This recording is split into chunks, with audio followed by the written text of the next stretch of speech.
In this video, we're going to discuss a few ways that you can get paid to shoot, and in some instances, not just get paid to shoot, but actually make a living shooting.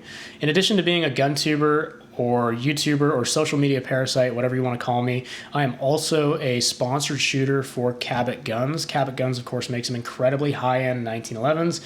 Most famously, they made that set of Meteorite pistols a couple years ago. So I think I have a little bit more information on this than most people on this platform. I also have plenty of friends that are or were on military shooting teams, other industry sponsored shooting teams, and the National Olympic team for the United States. So learning from their experiences and from my own experiences, I think I have a pretty comprehensive view on this subject and can hopefully give you a little bit more information on what's out there as far as the opportunities for getting paid to shoot. So the number one way that people think of when it comes to getting paid to shoot is going to be some kind of industry sponsor.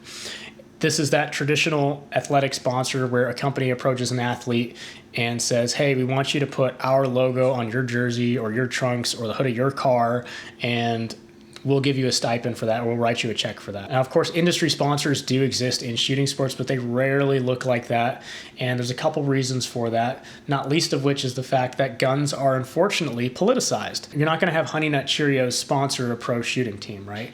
You're going to get sponsored by a gun company like Cabot Guns, or an ammunition company, or an optics company, or some other gun-related company, and you're going to wear their jersey, and they'll probably have you use their gear as part of the contract. So it's never no strings attached either like that. Now, the other component to that is not only are you really restricted to gun industry sponsors, the gun industry as a whole is extremely tiny. It doesn't make a whole lot of money, as much as some political organizations and news organizations would have you believe the gun industry does not make a whole lot of money. The entire revenue production of the gun industry fits into the rounding errors of like the tech industry or the medical industry or the aerospace industry, that sort of thing.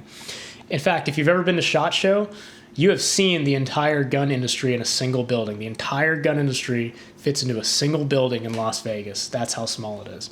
So not only are we limited to gun industry sponsors, the gun industry as a whole is not very big, and so the sponsors that are out there is disproportionately small for the number of shooters that shoot competitively, and frankly, competitive shooting isn't very popular to begin with. So what does an industry sponsor look like for a competitive shooter? Well, it can really run the gambit from very little support all the way to a whole lot of support, like Jerry Michalik or Rob Latham or Doug Canning, people that literally got paid to shoot competitively full-time.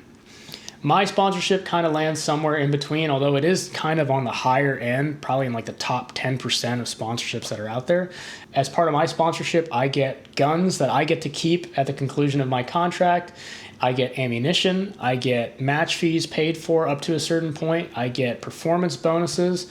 So I think it's a pretty awesome deal, especially considering that typically in the gun industry with sponsorships, the more that a team or company supports you, the more strings that are usually attached to it. And the fact that I'm bringing up my Cabot sponsorship for the first time ever in this video is an example of why I'm very happy to be sponsored by Cabot, because they don't require me to live in their jersey and insert it into every single part of my life and walk down the line and try and be a salesman for Cabot, right? They just want me to represent Cabot in a positive light, and I am happy to do that. And in fact, the fact that they don't require me to be a high-pressure salesman or a walking billboard for a company makes me more enthusiastic to support this company, frankly. So that's my sponsorship. What do other people's sponsorships look like? Well, some people, they might get a gun, but that gun might not be theirs. Their sponsor might only cover match fees. They might not give performance bonuses. Or maybe they won't cover match fees, but they'll cover some travel expenses. Maybe they will send them ammo. The amount of ammo varies. The quality of the ammo will vary. Maybe they give them an optic or something like that. Maybe there's a lot of strings attached. Maybe there's not a lot of strings attached. As far as like the monetary value of support goes, as far as like the average professional shooting contract goes, I think an interesting data point is the NRA World Championship of Shooting. So the NRA World Championship of Shooting is this multidisciplinary event where on one stage you'll have sporting clays, the next stage you'll have bullseye pistol, the next stage you'll have biathlon, the next stage you'll have long range NRL 22 or something like that. And it attracts all of these top level shooters from all of these different disciplines because it has a pretty impressive prize table. All of the guns for every stage are provided for you. All of the ammunition is provided for you. The only thing you really have to cover is travel and lodging. And in that competition, they have two categories for shooters. You have amateur shooters and you have professional shooters. And what the NRA classifies as a professional shooter is anyone who is receiving support with an equivalent cash value of $2,000 per year. $2,000 is frankly not a whole lot. And that is unfortunately what a lot of the sponsorships look like for a lot of these sponsored shooters, like $2,000 or less. Frankly, my opinion when it comes to industry sponsors, if you have the opportunity to take one, I would recommend taking one with as few strings attached as possible. I would value my freedom more than I would value whatever thing they can give you, right? Thankfully, my sponsorship is not only extremely generous, but it also has very little strings attached. So, hey, buy a Cabot. Buy a Cabot, you know you want to. So the next way of getting paid to shoot that a lot of people don't consider are going to be the military teams. I think all of the branches have a shooting team of some sort, and I think all of the reserve components of those branches have teams as well. The biggest benefit I see when it comes to the military teams is that if they are sending you to a competition, they will pay for every bit of your travel expenses, your food, and your lodging for that trip, including all your match fees and that sort of thing. And of course, they'll provide support for you in terms of guns and ammo and that sort of thing as well. And you're also a member of the U.S. military, so you're getting paid your regular basic pay on top of that. So if you're active duty, you're actually just getting paid a salary to be a part of the shooting team. In the case of the active Army Marksmanship Unit, I mean, these guys are shooting matches like every week, every month almost. It seems like I'll look at a match results in California and I'll see Army Marksmanship shooters there, and then I'll see the same shooters in Texas the next month, and I'll see them in Ohio the month after that. So they're constantly getting moved around the country to shoot at these matches, getting everything paid for, and they have access to gunsmiths. They have access to team guns that are built for them. Those guns are not theirs to keep, mind you, but they do have access to very good, high-quality guns. They have access to the best ammo. They don't have to reload ammo. That's a huge thing. They just get pallets and pallets of match ammo given to them. I think one of the coolest opportunities that come with military shooting teams that is an advantage over the industry teams is the opportunity for cross-disciplinary stuff. So like if a company sponsors you to shoot pistol, it's very unlikely that they're going to give you money and support to go shoot like rifle stuff too, right? In the case of the Army, of course, though, you are at the Army Marksmanship Unit, and all of the rifle guys and all of the pistol guys, all of the different teams that make up the Army Marksmanship Unit are all there in Fort Benning, Georgia. So you have the opportunities to cross-train with the service rifle team if you're a member of the service pistol team. And that's why you'll see a lot of the service pistol team shooters, they shoot other disciplines like Bianchi Cup action pistol stuff and GSSF matches and all this sort of thing, sometimes even service rifle. And that's why many of these people on the Army Marksmanship Unit are double distinguished. That means they have the Distinguished Rifleman badge and the Distinguished Pistol Shot badge. Now, of course, the level of support is going to vary within the military teams. Some of the reserve teams don't have a whole lot of support. Some of the active teams have a lot of support.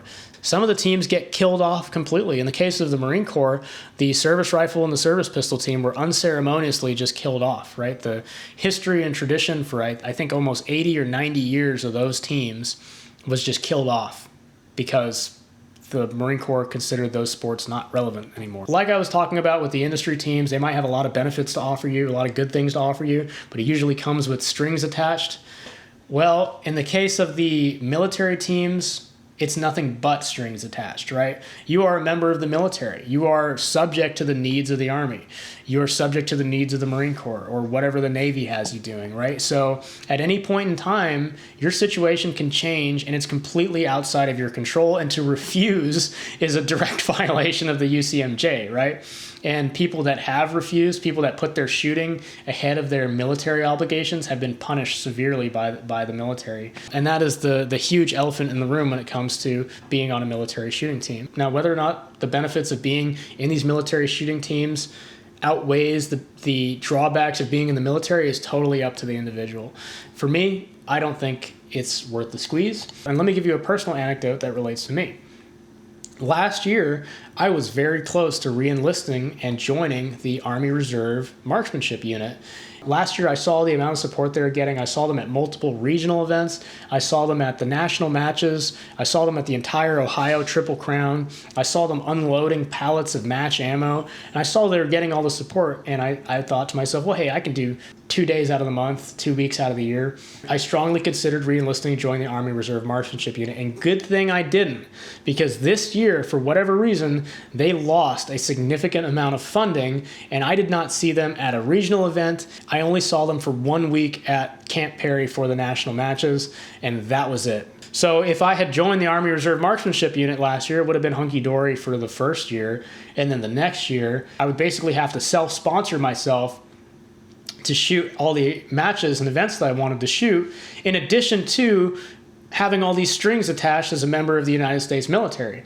So you have to keep that in mind when it comes to the military shooting teams. There is one option in the military that does seem pretty cool, and it's called the World Class Athlete Program. There isn't a whole lot of information out there on it, but this is literally for Olympic level athletes that join the United States Army. And you have to be ranked like number 1 or number 2 in the world in order to qualify for this program. And in this program, you're not a part of the Army Marksmanship Unit or anything like that. You're literally just kept on the Army payroll, and you're given a rank, and you're given a stipend, and your main goal is to focus on your sport and win gold medals for the United States, basically. But again, even in that situation, it might sound like sunshine, lollipops, and rainbows, but you are still a member of the United States Army. And the government can just ruin your day randomly, because that's what the government likes to do. So what about Olympic shooters? Do Olympic level shooters receive any support from either the Olympic Training Center or our national governing body, which is USA Shooting? The answer is no. No, they do not. No support at all. Internationally, this is a little different. There are a lot of countries out there that care a whole lot more about Olympic shooting than we do. And they just have better run organizations that cover Olympic shooting because they have more eyes on it. If you know of an Olympic level athlete or an international level athlete or someone that competes internationally, do not give money to USA Shooting to support that athlete. Give that money directly to the athlete to support them. Because if you give your money to USA Shooting, it's going to line the pocket of someone on their board of directors who I don't know who any of these people are, or what their purpose is, or what they do, or how they in any way fulfill the mission of enabling our shooters to go and compete and win internationally. Like, that is the mission statement of USA Shooting. And the good thing about it being a 501c3 or a nonprofit is that you can actually go look up their financials, and you can see where all the money goes, and none of the money goes to actually supporting the athletes. And if you talk to the athletes, the shooters that are actually competing internationally, they are paying out of pocket to go compete at the World Championships, at the World Cups, and even in some cases the Olympic Games, which is completely wrong, right? This is an organization that has a budget of sometimes over $1 million a year, and they can't spare $5,000 or $10,000 to send one athlete to go to Cairo. If you're interested in being an Olympic level athlete or something like that in the US, like, you're going to receive no support, so start saving now or start your GoFundMe now. So I think industry sponsors and military shooting teams are going to be the best bet for someone that is like a very high level competitor that's very good at shooting. Now, I should also say that being a good shooter alone is not going to grant you the world, right? You have to be a good person to some degree as well, or like represent yourself well, especially in the case of a military shooting team. A military shooting team, you are in uniform representing not just the Army Marksmanship Unit, not just your team, but the United States Army as a whole, or the United States Marine Corps, or the United States Navy. And unlike most jobs in the military, you are not interacting with other soldiers and sailors and Marines. You are interacting directly with civilians most of the time at these competitions. It is very important in that context that you have to be professional and present yourself well in front of other people. Same thing with industry sponsors for the most part, at least the good sponsors like Cabot Guns, for example. You need to be able to represent yourself and thus represent the brand well for other people. So another way that you can make money shooting is being a trainer, right? So a lot of these top level shooters will actually make a lot of their money giving classes and that sort of thing. And that's because they are relying on their pedigree and their accomplishments, and people recognize their accomplishments and their pedigree, and they don't really care if they're like NRA certified or anything like that. So they go to them for knowledge and expertise, right? That's a great opportunity if you are a top level competitor. a lot of the times you're probably going to be double dipping, right? You're going to be giving classes and you're probably going to have some kind of other sponsorship, or maybe you were a retired member of the Army Marksmanship Unit or something like that, and now that you're out, you're giving classes. So these represent like high level shooters giving classes. Well, the great thing about being a firearms trainer, you don't have to be good at shooting to be a firearms trainer at all. The biggest market out there are going to be new shooters, beginner shooters, people that don't know a whole lot about shooting. And if you just tell them you qualified expert in the military, like that'll impress like 57% of people, and they'll pay you like to give them a basic marksmanship class. And you can literally teach them anything because they don't know anything, right? And that's unfortunate because a lot of trainers out there, everyone's mother's brother-in-law these days is a trainer, and so many trainers out there are just terrible trainers. And here on YouTube, there are so many people out there that give horrible shooting advice, and some of these videos get like hundreds of thousands of views and stuff, and they're just like not good shooting advice.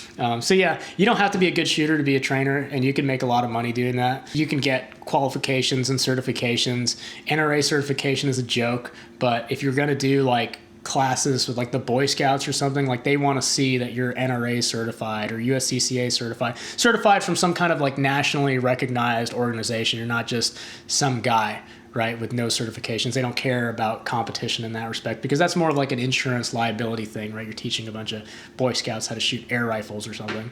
And of course, the last method of getting paid to shoot is to become everyone's favorite social media parasite, the gun tuber. Basically doing what I'm doing right now, you just yap in front of a camera, and if people like listening to you, you can actually make a pretty decent career out of that. You don't have to have any shooting skill at all to be a gun tuber. If I had to put a number on the amount of like really competent pistol shooters here on YouTube that are actual YouTubers, not like competitive shooters that became YouTubers, but like just YouTubers, I would say there's like 4 or 5 competent pistol shooters on YouTube.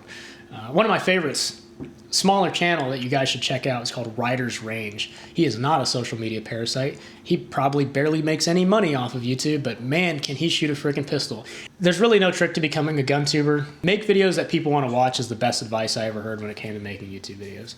Yeah, to recap, we have industry-sponsored shooters, we have military-sponsored shooters, we have trainers, and we have YouTubers. Usually the people that are making a living off of shooting are doing some combination of these. So that's pretty much it for the how to get paid shooting video. If you want to make $1 million shooting a gun, it's easier to start with $2 million. So thank you to my Patreon supporters and my YouTube channel members for supporting the channel directly. You can support me on either Patreon or YouTube by clicking the relevant links here at the end of the video. Thank you all for watching and have a great day.